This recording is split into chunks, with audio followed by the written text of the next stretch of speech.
Hello, in this lesson we're going to learn a little bit about statistics. Okay, so statistics in your maths book, it starts on around page 190 and or 189 actually.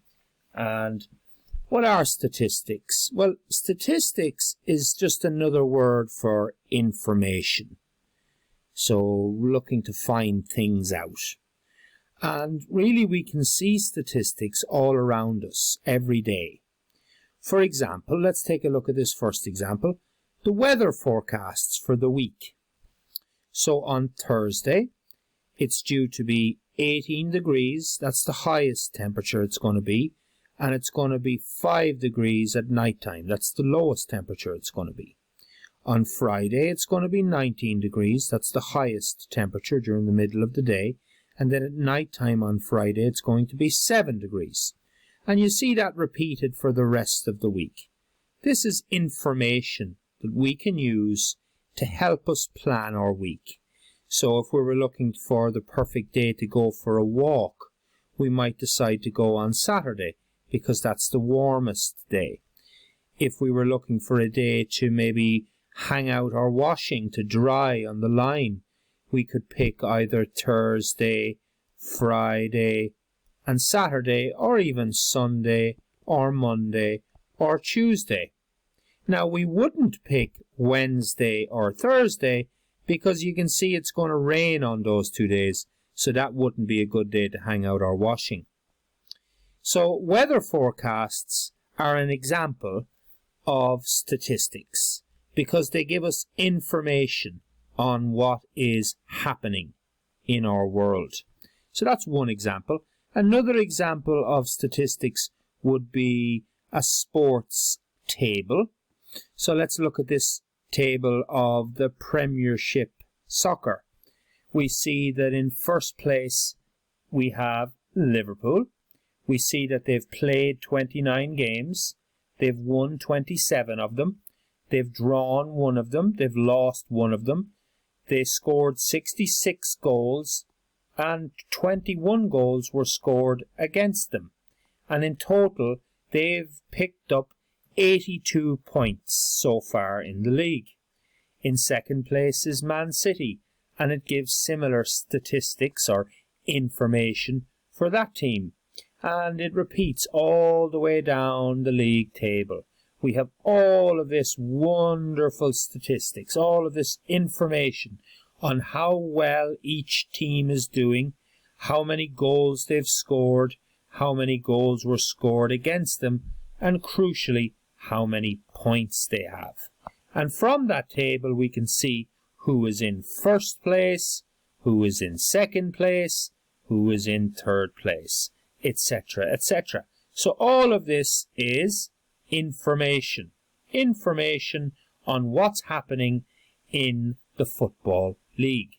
Another example of statistics or information would be exam results for students. So we see that Elisa scored 26. We see Sydney scored 29. We see Amelia scored 31. We see Elisa scored 6. And we see Katrina scored 25. This is all information, or in other words, statistics. Another example would be the music charts. What's the most popular song at the moment? Now, this music chart is from back in January, so it's a little bit old now, but it still shows us an example of statistics. Back then, the most popular song, the number one song, was a song called Lost in Yesterday by a band called Tame Impala. In second, the second most popular song was a song called Deleter, and that was by a group or a band called Group Love. Okay, all of this is examples of statistics.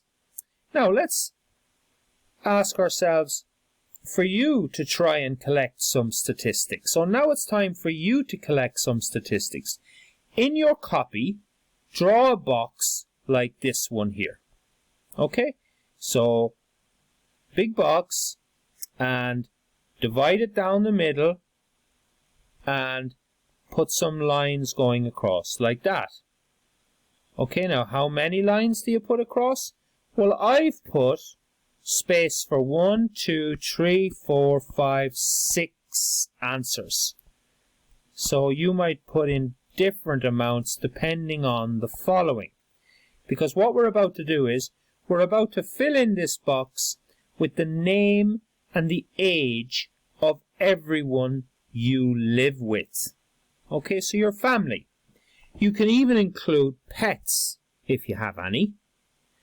And if you need more space, so if you need more lines, simply draw more rows. Or if you need less lines, that's okay too. So maybe you don't have 1, 2, 3, 4, 5, 6 people, including yourself, by the way, living in your house. Maybe you only have 3 or 4 or 2. Well, then you'd only have 2 or 3 or 4 lines. Now I'm going to do my one before you do your one. So with me is Mary. She is 32. We also have Susan. She is 6.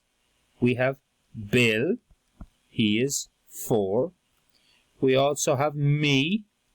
I am 21. We also have Snuggles the cat. Okay, I'm going to put in Snuggles the cat. She is 3. And we also have Harry the little guinea pig. And he's only 1, a little baby guinea pig. Although he's quite big now. Guinea pigs grow quite big.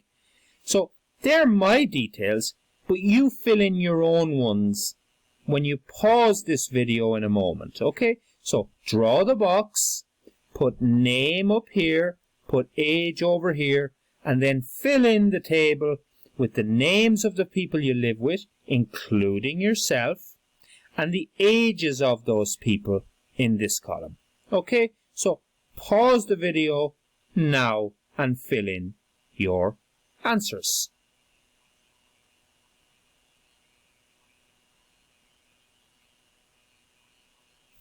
Okay, I hope you paused the video and did your one. I'm going to leave my one there because I'm going to show you something now in this little squiggly box here. Did you notice in your table and in mine, did you notice how there are 2 types of answers in your box? You've got number answers. Let me have a look. Where's my box? Here. Yeah, there's my numbers all along here. The different ages, they're all numbers. Yeah, okay. I've got numbers. But I've also got words. Some of my answers are words. Where are the words? Well, the words are over here. They're the people's names. Okay? So I've got words and I've got numbers. So, in other words, there's 2 types of answers that people can give to questions. We call number answers, we call those numerical data. And word answers are called categorical data. So if I go back up to my box now, oops, gone too far. All of these answers on the left, all of these words, that's what we call categorical data. And all of the number answers over here, all these ages, that's what we call numerical data. So numerical are numbers, categorical are words. Okay, with that in mind, here below are some more examples of statistical data. Can you name whether they are categorical, words, or numerical, numbers? Let's try one. Let's try the first one together. A list of TV programs. So here's 4 TV programs. Horrid Henry, Rugrats, Friends, and The News. Is that an example of categorical data i.e. words, or is it numerical data, i.e. numbers? Yeah, you guessed it, it's categorical, because it's words. All of those answers are words. They're not numbers, are they? No, they're not. They're words. So they're examples of categorical data. Okay? You try the other three in your head. You can pause the video now and read through what type of data we're talking about for number 2, for number 3, and number 4, and then answer in your head which type of data is it. Is it categorical, where you have words, or is it numerical, where you have numbers? Pause the video now. Okay, I hope you paused the video there. I'm going to quickly go through and see if you got it right. The ages of the girls in your class. So one girl is 12. A good few girls are 13. All these girls are 13, 13, 13, 13. Some of the girls are 14. And one girl is 15. Anyway, they're all numbers. So that's an example of numerical data. Number 3, the names of the people on a basketball team. Okay, we have John, we have Wayne, we have Fred, we have Bill, we have David. They're all words. So that's categorical data. And then the question 4 is the different types of coins there are. You've got 5 cents, 10 cents, 20 cents, 50 cents, 1 euros and 2 euros. That's an example of numerical data because we're talking about numbers. Now, we can break it down even more. We can break down the types of data even further into 2 categories for each one. So we've got categorical, we can break that down into ordinal categorical. We could also call it nominal categorical. And for numerical data, the numbers, we can call the data continuous numerical, or we could call it discrete numerical. Now let's see what each one means. Well, ordinal categorical. These are word answers that can be ranked in some way. So for example, your junior cycle results. They're described as being either above expectations, achieved, yet to meet expectations. You can rank each one. So that's the best one, above expectations. Achieved is good, but it's not as good as this one. And then down the bottom, yet to meet expectations, that would be the last type of result you'd want in the junior cycle. So even though they're word answers, you can still rank them in an order.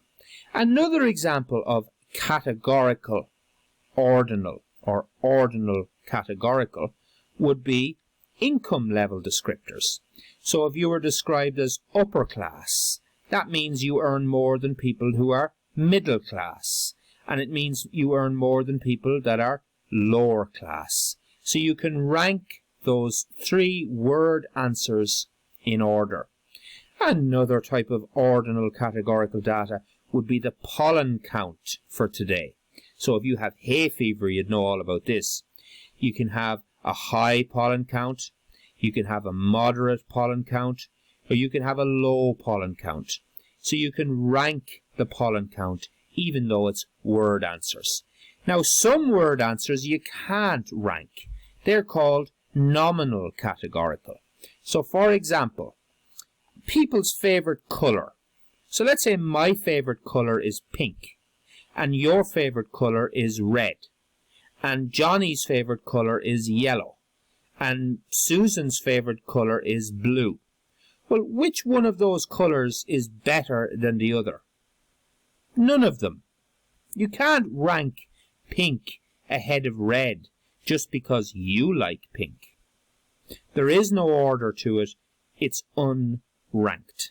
It's just a list of words. Also, another example would be people's hair color.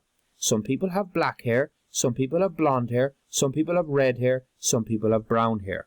But you can't rank those answers from 1 to 4. Some, they're just colors.